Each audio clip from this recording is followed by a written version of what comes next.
Hi everyone. So I'm Antoine Mottier. I'm a technical evangelist at Bonitasoft, and today I'd like to speak about how at Bonitasoft we try to provide solution to automate the build, deploy, and testing of our Bonita application, so process-based application. So first, I'd like to say a few words about our solution, about what is process-based application, and about the Bonita platform. I will try to keep it short, but just to give a little bit of context. What is our platform? What is Bonita platform? It's basically two different components. There is one component, the major component, that is the development environment. It's what we call Bonita Studio, and it's a tool to build your application, to create your application by creating some process models, but as well also by creating the user interface to interact with the process, building other models to define the data management. So you really create all the application in this studio, and the studio is based actually on Eclipse, so it's really a tool for the developers. It's really to create the application. And once you have this application created in the studio, to make the application available to the end user, you need to deploy it on what we will call a Bonita server. And so basically you go like for any kind of application, you will more or less compile the application and you will deploy it to the server. So you need to have this server available. And a Bonita server, just to give a little bit of technical details, it's built on Java technology. So you need to have the Java virtual machine. You need to have a Java application server with the Bonita application deployed. And you need to have a database available for the persistence of the data related to the process execution, but also related to the business applications that are running on the platform. So that's the two big components. One side is the development environment, and the other side is a platform for execution. And when we are in this development environment, what we're really creating when we build a Bonita application is a set of, like I said, process diagram. We use the BPMN standard to model business process. So it's a standard by OMG. So several vendors provide toolings to create such diagrams. But also we not only focus on creating and automating the execution of the process diagram, but we provide extra services like the persistence of business data, some capability to create user interface to drive the process execution, and we have various extension points to connect the process with the external system information. Like, for example, if you want to call a web service, send an email, upload a document to a content management system. So that's the different part of an application. So as I said, we find some models. We find also source code. We have classic Java code that the developer can create in our studio. For the user interface, we'll find, of course, HTML and JavaScript. So when you want to build this application, you need to compile the source code. Usually for the models you create, like the diagrams model, you will have some kind of transformation to get from the visual diagram to a runnable diagram that the workflow engine can interpret. And all those steps in the initial version of our application were performed more or less manually in the studio. Like you will go to a menu and trigger the build of the various artifacts. And then you get a set of zip file, basically, that you need to deploy to the platform, to the server, to make them available to the end user. So it was a little bit complex, or more or less error-prone, because you need to build several set of artifacts, make sure that you build them in the proper version, and deploy them usually one by one on the server. So this complex process was risky and it was not really agile. You cannot really deploy quickly a new version or test a new version of the application.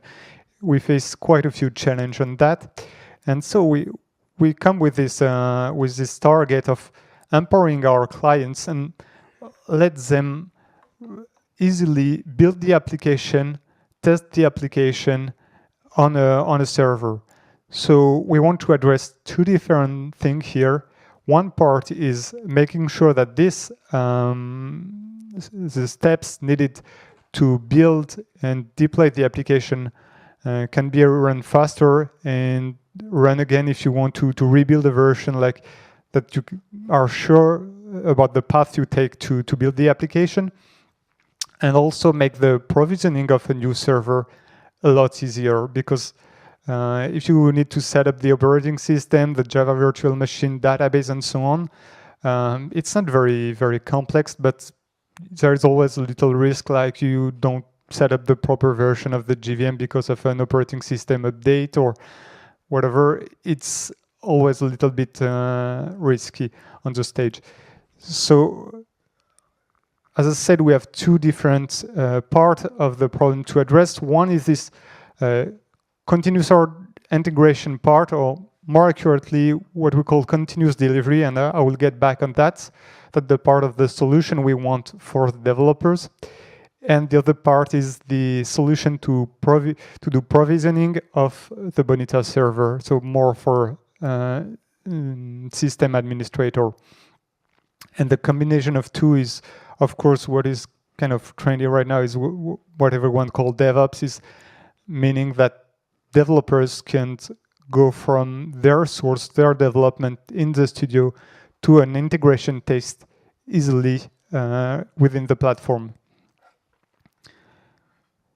So we'll go in more detail about the continuous delivery part, and just maybe first a precision about what we call continuous delivery and how it's different compared to continuous integration.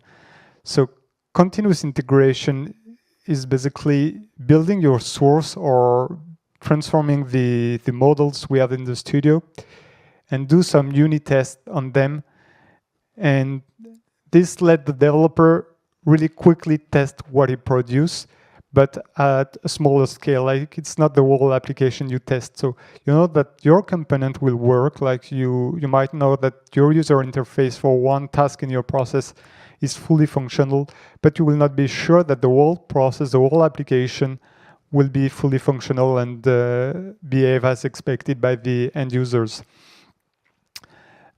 And that's actually the next step. It's this continuous delivery part. So it's go on top of the continuous integration, and it will take all the artifacts you build in the continuous integration and package them and build actually the full application, deploy this application, and run some integration tests, usually automated integration tests on the application. So here you get an extra level of confidence in the quality of your application because you test it at an upper level. You have really something that is really close to what the end user will face. So why we consider this continuous delivery approach important? It's basically because it will save a lot of time from the development to the release of the application to the end users, because the developer will immediately get some feedback about what he created, is the current status of the application, because usually the developer has the feedback about the unit test. It's not like this component that he work as he expects, but he sometimes doesn't have this feedback about how this component will work in the final global solution, in the final application. So here he will quickly get the feedback about what is the current status of the application. Is it fully functional or not? So we'll be able to find faster all the bugs. And when a user will perform some maybe user acceptance test, will have a better software quality. So it will be more involved in the test because it will not face all this kind of bug that you can detect by running some integration test. So now I will go more in detail about the architecture of our solution and which kind of component we used to build it and what was our philosophy behind that.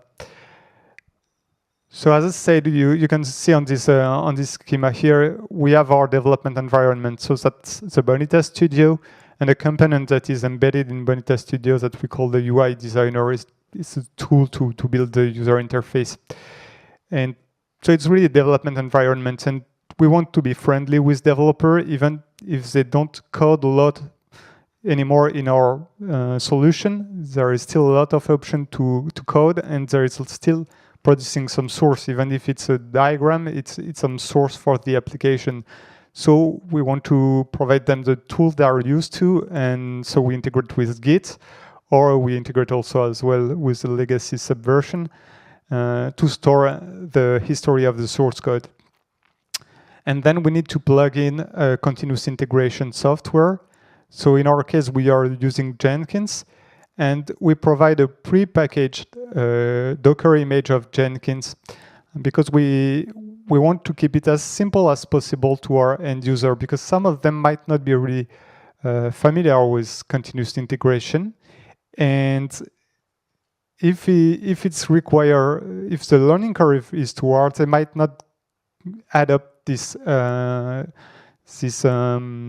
workflow to create their application. So we want to make this as smooth as possible for them. So we have this prepackaged Docker image with some example about the pipeline to build the application. And what this pipeline will do is we'll actually get the source code from Git, like any classic application.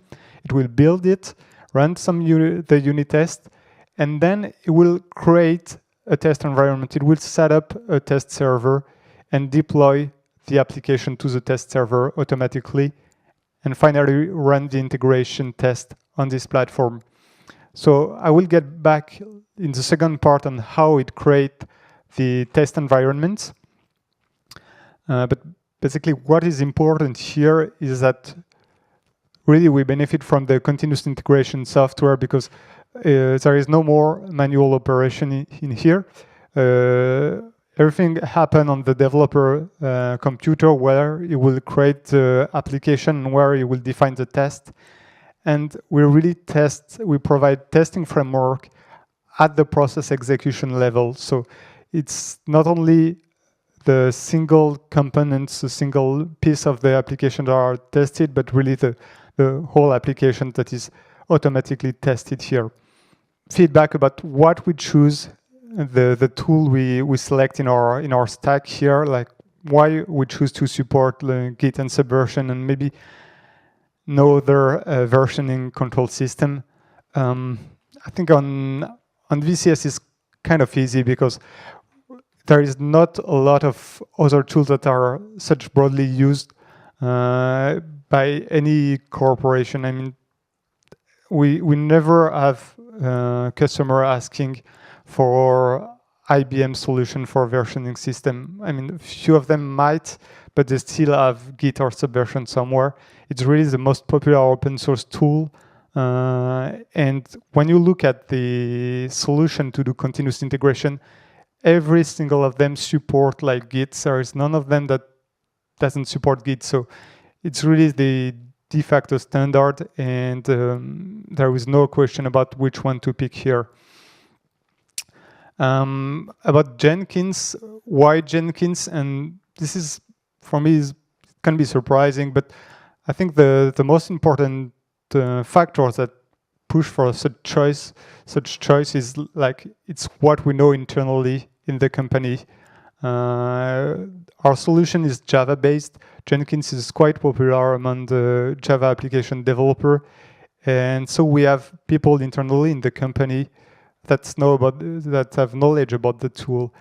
And I think it's not something to take lightly, as when you decide to choose one solution or another. If some people within the company already know the tool, it's a good indicator that this tool is probably a good option. Also, what is really nice about Jenkins is really it's open. So it's open source, yes, but it's also really open to be integrated with various systems. It can build Java, but it can also be easily adapted to build our kind of specific application. Because when we build our process diagram, for example, it's an XML file that we transform. It's not something that is, it's not a source code like most continuous integration software are used to deal with. So it's need a little bit of customization. And Jenkins was really a nice solution with all the customization capabilities.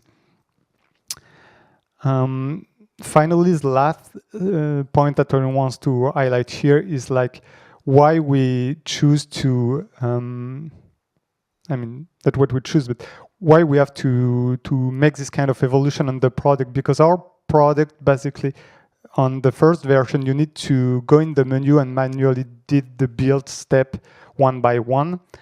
And now in the tool, if you want the integration with the continuous integration software, you need to be able to have this on the command line. And so to be able to deliver the value, we need to create a new tool to automate the build without any user interface. So we come with new component, with new major evolution on the way we used to build the application to make the automation possible. Now we'll try to go quickly because I'm running a little bit late, but on the provisioning part, so setting up the server. And what is really interesting in trying to automate the server setup is when you want to run some tests, you need the test server only for a short period of time. You only need it to run your test, then the server is basically useless. So if you buy some hardware and spend some time to set up your server, and it's used like 1 hour per day when you run your integration test, it's not really optimal. And yeah, you only use your server like 25% of its capability during a day. So if you automate the provisioning, you can integrate that in your continuous integration pipeline and set up the server only for the time needed to run the test. And it addresses also a lot of challenge. Here I try to sum up a few of them, but here's all the steps needed to be performed when you want to set up a Bonita server. So of course you need the hardware, you need the operating system. As I said, we use database. We are a Java software, so we need JVM and an application server. So we already provide prepackaged application server with Bonita, but if you automate all that, it really reduces the risk about having incompatibilities like between the components. And also, if it's fully automated, it will always be faster than compared to a human performing each step manually. Like right now, we managed to set up our server under 5 minutes on a cloud infrastructure. So it's really helped to push our customer to do more testing because setting up the server is a lot easier. Also, this server setup automation is really interesting when you want to address the scalability of the solution. If it's automated, you can add more nodes to a cluster environment really easily. So this is true, of course, for our Bonita server, but also like most cloud provider provide database as a service, and they also provide cluster infrastructure, so you can leverage that to be able to absorb the load. And finally, there is all part about backup that is really important, and cloud solution really help you on that because they will deal with backup for you. They will provide some service around that that can be really useful. So now here is the solution that we set up for the automation of the creation of a new instance. We use as well the Docker image to make this isolated for the developer. And this Docker image will provide a command line tool that will interact with, so in this example with AWS, but also we might support other cloud vendors to create a machine instance, set up on the machine instance Docker, then deploy the Docker image and start up the server and do all the configuration. It can use also, as I said, database as a service like RDS from Amazon. And we automate all that, and within 5 minutes, you have a server up and running.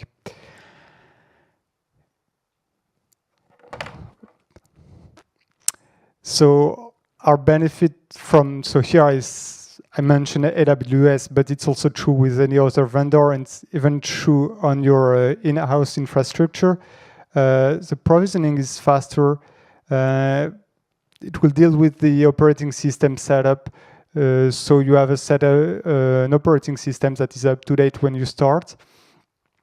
And you can allocate the server only when needed. It's also very nice if you want to do some load testing, because it can be quite expensive to have a very large configuration. Here you will allocate the server only for the minimal time required.